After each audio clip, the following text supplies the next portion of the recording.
السلام عليكم ورحمة الله وبركاته. وحان هالكان كلا هالليا دادك الصوماليات كنا كولومبوس waxaa jirta inay magaalada yimaadeen niman la yiraahdo ICE oo ka socda immigration-ka hase yeeshee waxaan helay fariimo aan state-ka ka helay oo sheegaya in dadkan ay goobayaan dad gooni ah oo ama dad dambi hore u galay ama ay raadinayaan mana jirto weerar gooni ah ay dadka Soomaalida ku yihiin.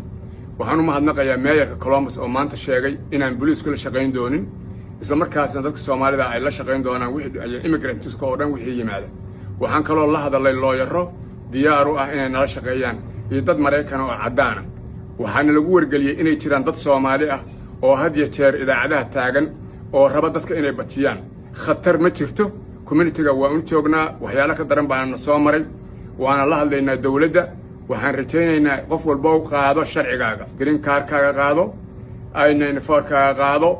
waxay maanta joojiyeen gabar haysata I-94 oo aan xataa green card haysan.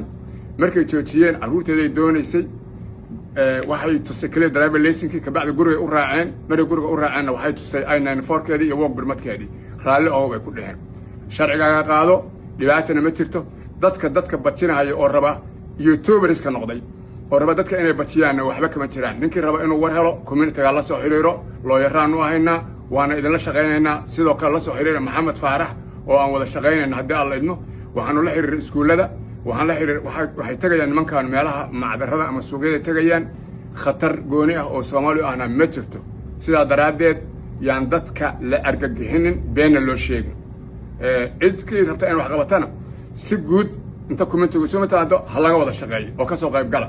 laakiin 3 qof ama 4 qof hadda meel taagan oo rabta daraamo rabta iyo inay tusaan laga arko Soomaaliya ama laga arko Minnesota ama meel kale laga arko ma aqbalayno. caruurahayaga baa jooga meeshan, ilmahayaga baa jooga, magaalada waa degannahay, si nabad ah rabnaa inaan ugu noolaano.